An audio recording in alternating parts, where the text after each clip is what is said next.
Hello friends, I am Ravindra Bhimra Patil. Today my topic is language function. And in language function we have three questions. The language function is for 9 marks. So let's begin with a new topic, language function.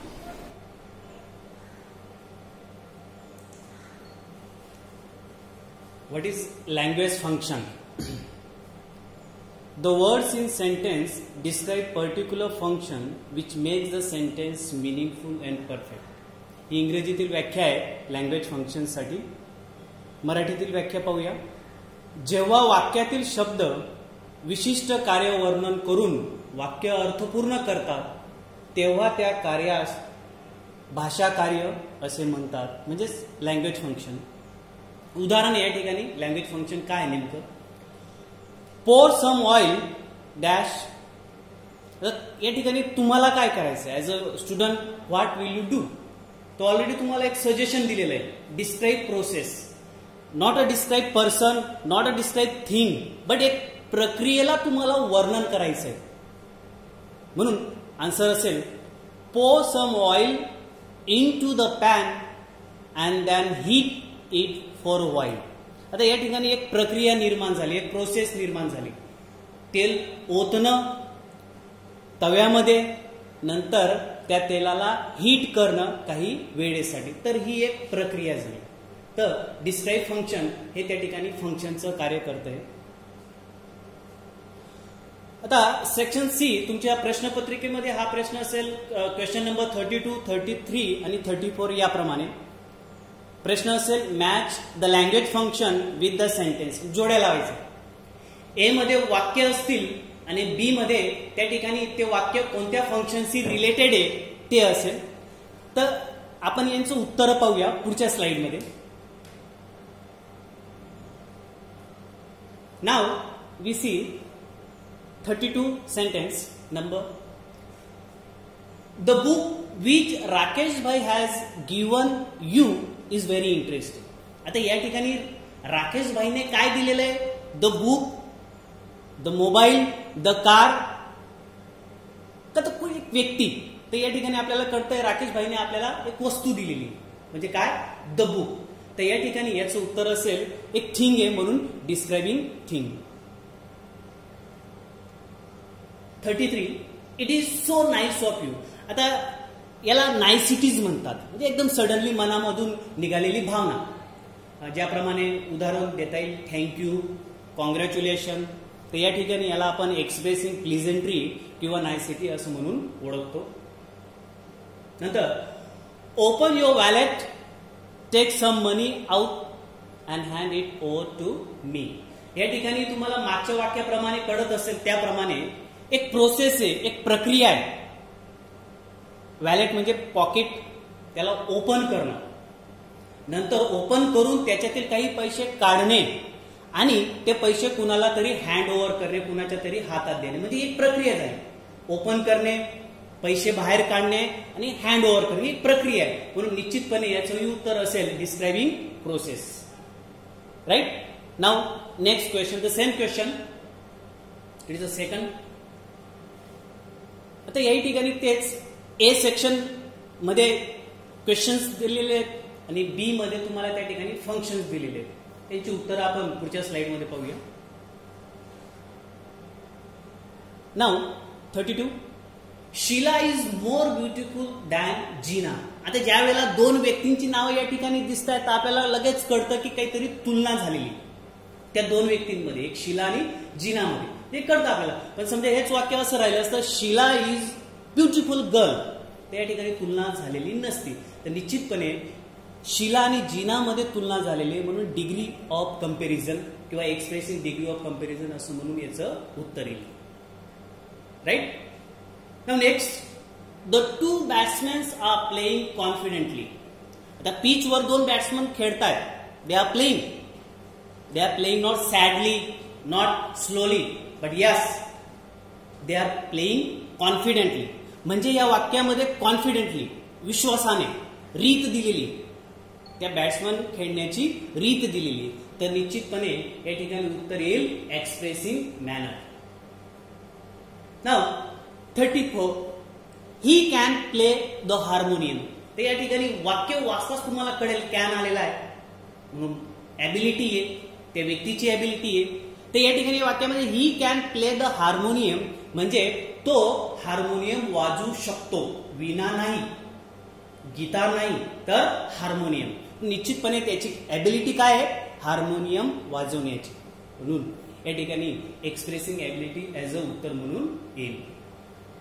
समजलं? आता पुढची slide पाहूया. पुढचा प्रश्न, choose and write the appropriate responses focusing on two functions to complete the conversation. प्रश्न असेल तर या ठिकाणी दोन व्यक्तींचं कम्युनिकेशन असेल, दोन व्यक्तींचं संभाषण असेल, कुणाचं तरी एक अपूर्ण असेल. Aryan says why didn't you attend my birthday party. Aryan पूजाला विचारतोय की माझ्या बर्थडे पार्टीला तू का आली नाही.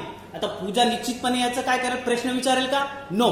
या ठिकाणी ती ते आर्यनच्या प्रश्नाचं उत्तर देईल, कारण देईल का येऊ शकली नाही. तर निश्चितपणे 4 ऑप्शन्स आहेत.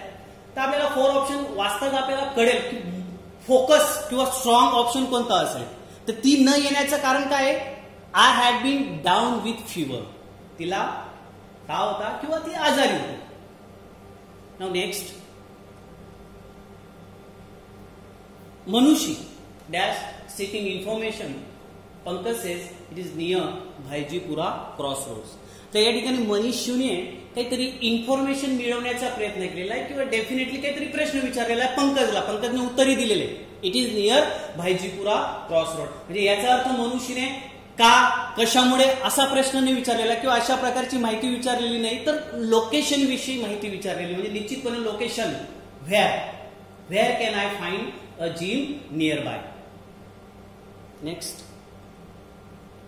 37, Vashishtha says how does yoga help in studies. वशिष्ठने नितीनला प्रश्न केलेला आहे की कशा प्रकारे योगा आपल्या स्टडीमध्ये हेल्प करतो.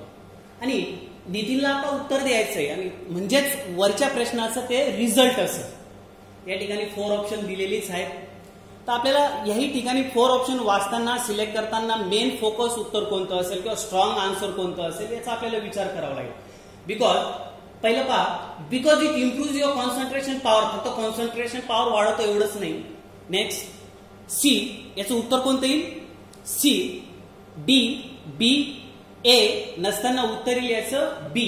It improve your concentration power therefore you can study well. कारण की शोविंग रिझल्ट मध्येच म्हटलेलं आहे, राईट. सेम क्वेश्चन,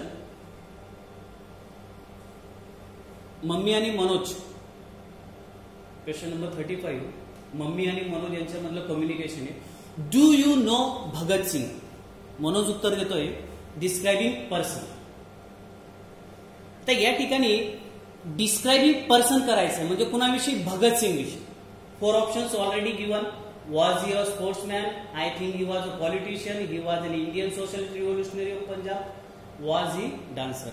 आता भगत सिंग विषयी व्यवस्थितरित्या डिस्क्राईब करणारं जे काही सेंटेन्स आहे ते सी आहे. कारण की भगत सिंग ना स्पोर्ट्समॅन होते, ना डान्सर होते, ना पॉलिटिशियन होते. म्हणून आपल्याला कळतं की ही बिलॉंग्स टू पंजाब, म्हणजे he was an Indian socialist revolutionary of Punjab. उत्तर सी असेल. आता या ठिकाणी परत क्वेश्चन नंबर 36 मध्ये हर्ष आणि संदीप या दोघांमध्ये कम्युनिकेशन चाललेलं आहे. हर्ष काहीतरी इन्फॉर्मेशन हवी आहे, त्याला म्हणजे काहीतरी प्रश्न आहे त्याच्याजवळ. तो प्रश्न कुठे आहे, खाली ऑप्शन मध्ये, परंतु त्याचं उत्तर ऑलरेडी दिलेलंच आहे संदीप कडून. It is near the bus stand. म्हणजे निश्चितच लोकेशन संबंधित आहे. म्हणून व्हाय येणार नाही, हाव येणार नाही, हू येणार नाही. याचं उत्तर असेल C, where is the ATM.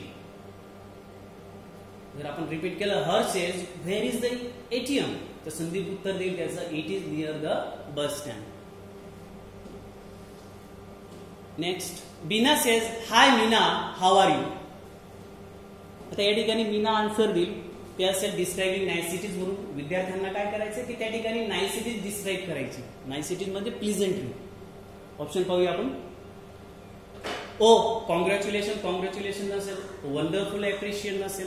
Thanks नसेल. निश्चितपणे जर प्रश्न असा असेल हाय मीना हाऊ आर यू, तर त्याचं उत्तर दिलं जातं कधी fine, thank you.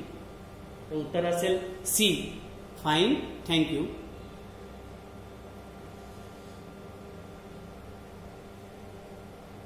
Now next question, complete the sentences using the functions given in the brackets. या ठिकाणी प्रश्न अपूर्ण असतील आणि अपूर्ण असलेली जागा तुम्हाला ॲज अ उत्तर म्हणून कंप्लीट करायचं आहे आणि त्या ठिकाणी तुम्हाला सजेशनही दिलेले असतील, सूचनाही दिलेली असेल ब्रॅकेटमध्ये. Boil some milk on the stove अशा प्रकारे अपूर्ण वाक्य असेल आणि सूचनेमध्ये तुम्हाला सूचना दिलेली असेल डिस्क्रायबिंग प्रोसेस किंवा डिस्क्रायबिंग पर्सन किंवा डिस्क्रायबिंग थिंग. तर या ठिकाणी प्रोसेस आपल्याला डिस्क्राईब करायची, वर्णन करायची. Boil some milk on the stove process वर्णन करतोय आपण. And add some sugar and heat it for a while. तर कम्प्लीट एक प्रोसेस या ठिकाणी तयार झालेली आहे. Next, Khevna received the best orator award dash. तर या ठिकाणी खेवनाला द बेस्ट ऑरेटर अवॉर्ड मिळाला. आपल्याला काय करायचं, रिझन म्हणून सूचनेमध्ये म्हटलेलं शोविंग रिझन. तर काय मिळाला, because she delivered an excellent speech. कारण की तिने एक सुंदर उत्कृष्ट असं भाषण दिलं म्हणून निश्चितपणे तिला द बेस्ट ऑरेटर अवॉर्ड मिळाला. म्हणजे या ठिकाणी शोविंग रिझन, आपण रिझन दिलं, वाक्य ते कम्प्लीट होत आहे.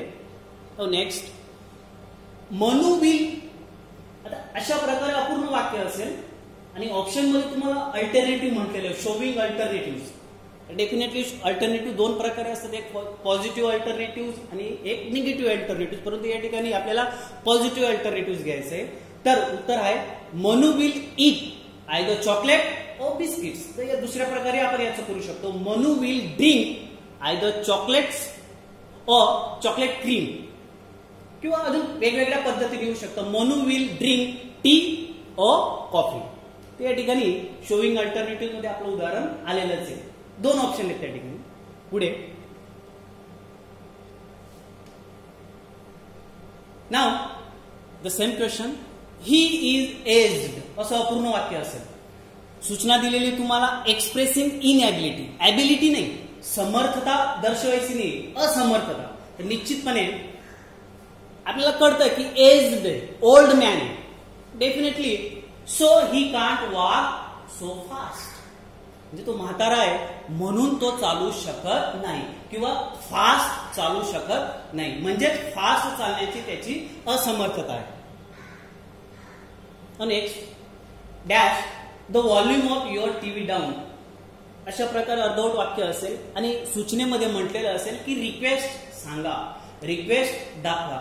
तर निश्चितपणे आपल्याला कळतंय की टीव्हीचा काहीतरी आवाज करायचा, काय करायचंय, प्रॉब्लेम होत असेल निश्चितपणे रिक्वेस्ट करतोय समोरच्याला, कुड you please turn the volume of your TV down. त्याला आपण रिक्वेस्ट करतोय की तुझ्या टीव्हीचा आवाज थोडा कमी कर, रिक्वेस्ट करू. जे याचं उत्तर येईल कुड यू प्लीज टर्न. नेक्स्ट, तर he dash a new car if he can afford. सूचनेमध्ये म्हटलेले एक्सप्रेसिंग पॉसिबिलिटी, पॉसिबिलिटी म्हणजे शक्यता.